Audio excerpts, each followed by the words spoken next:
Kaixo, nere super txiki maiteak, zer modu zaudete gure superboterak azten eta azten, entrenatzen, ziur nago baietz.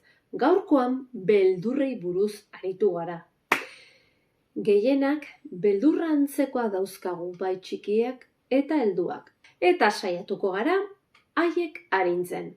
Ikusiko duzute, asko hobeto sentituko zaretela bideo honen amaieran.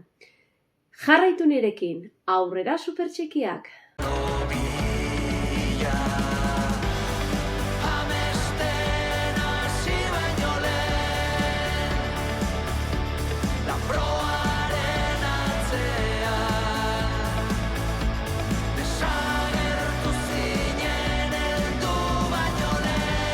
Ez ahaztu, trilogia eder honetan aurkituko dituzula gure supersekretuak. Eta baita ere lor ditzakezuela nere web horrian.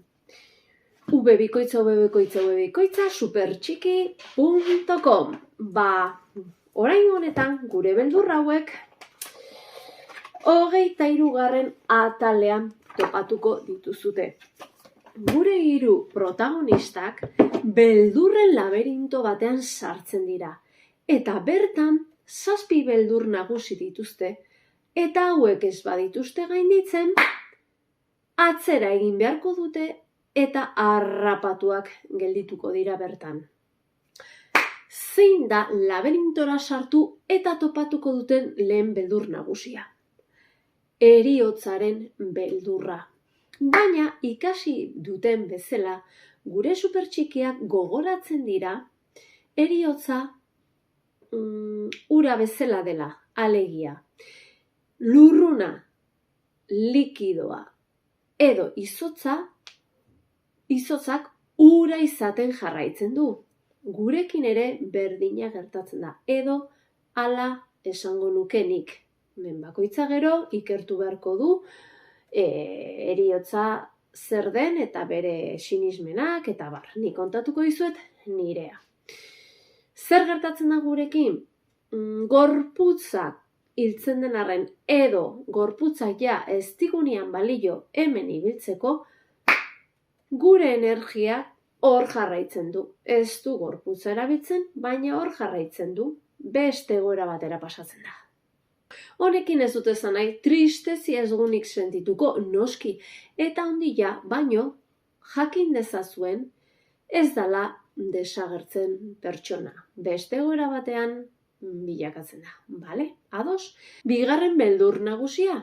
Diru gabe gelditzea, zergatik, ezingo dugulako etxe bat eduki, ezingo dugulako jan, ezingo dugulako gauzak erosi edo eskolara joan, eta bar.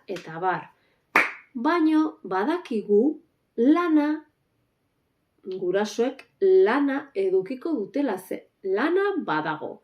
Eta gogor lan egiten balin badugu, dirurik ez zaigu geldituko. Beste gauza bada, gustoko dugun horretan lan egitea hobeto dela. Baino, dirua berez badago. 3. beldur nagusia, gaixotasunari beldurra diogu. Gizartea botikaruntz zuzentzen da, edo zuzentzen gaituzte. Baino, gero eta gehiago, zer egin behar dugu osasunerantz zuzendu, hau da, prebentzioan.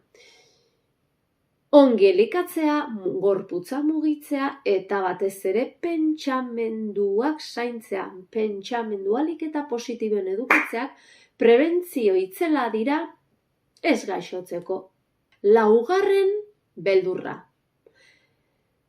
Maitatuak ez izatea. Denok behar dugu edo sentitu. Behar dugu maitatuak sentitzea.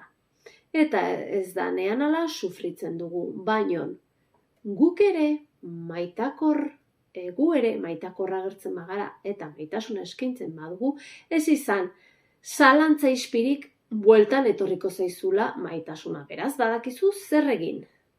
5. beldurra.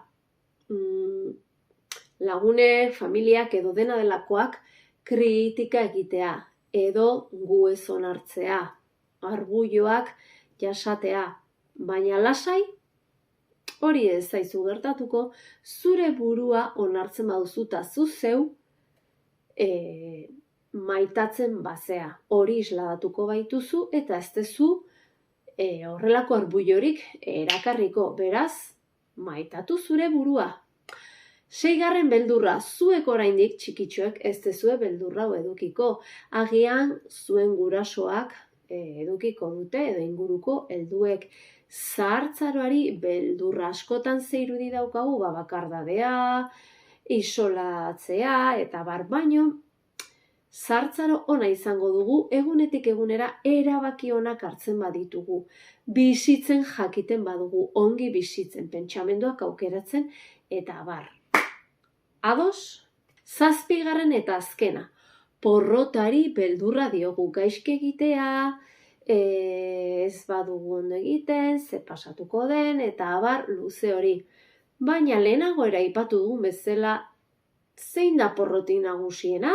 Esaiatzea beldurragatik hain zuzen, hortik beti aterako duzu ikaskuntza handia bizitzarako. Beraz, aurrera denetan. Orain, galdera bat egingo dizuet, 7 beldur hauetatik, zein da zuri gehien beldurra ematen dizuna eta hemendik aurrera emango ez dizuna? Jarri dazu hemen behan.